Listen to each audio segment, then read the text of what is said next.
has now defended the Congress amidst the Vande Mataram row. Chauhan said that there are sharp differences over the issue but stressed that there was no question of insulting the song. He said that BJP has passed a law on the matter and it is binding on everyone.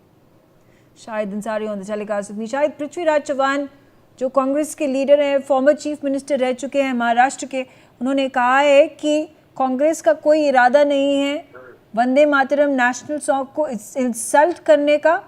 वो कहते हैं कि जब ये law पास हो गया है parliament में, इसको सबको फॉलो करना पड़ेगा।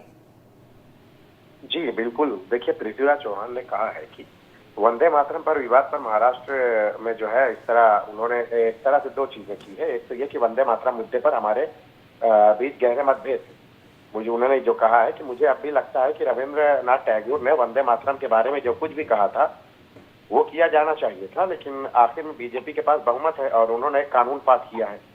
ये देश के कानून है और जिस पर जो मुझ पर भी जो है लागू होता है, और मुझे नहीं लगता है कि वंदे मातरम का अपमान करने का कोई सवाल ही नहीं उठता। मतलब जब उन्होंने कहा कि एक फिर उन्होंने जो है तंज किया है बीजेपी पर कि जब बीजेपी पहले अंग्रेजों से माफी मांग रहे थे उस समय वंदे मातरम जो है कांग्रेस पार्टी के स्वतंत्र सेनानियों के लिए हमारा नारा था। वंदे मातरम का अपमान करने का सवाल ही नहीं उठता। उन्होंने ये भी कहा है कि जहाँ तक कांग्रेस हेडक्वार्टर में हुई घटना की बात है तो वो उन्होंने कहा कि मैं वहाँ मौजूद नहीं था, इसलिए वहाँ जो हुआ उस पर मेरा कमेंट करना ठीक नहीं है। मैं सिर्फ वही कह सकता हूँ जो मेरे नेता जयराम रमेश ने कहा है। एक तरह से उन्होंने, आपको मैं बता दूं कि जो कांग्रेस के हेडक्वार्टर में हुआ उसका बचाव करते हुए नजर आया और अपने आप को उससे अलग किया है।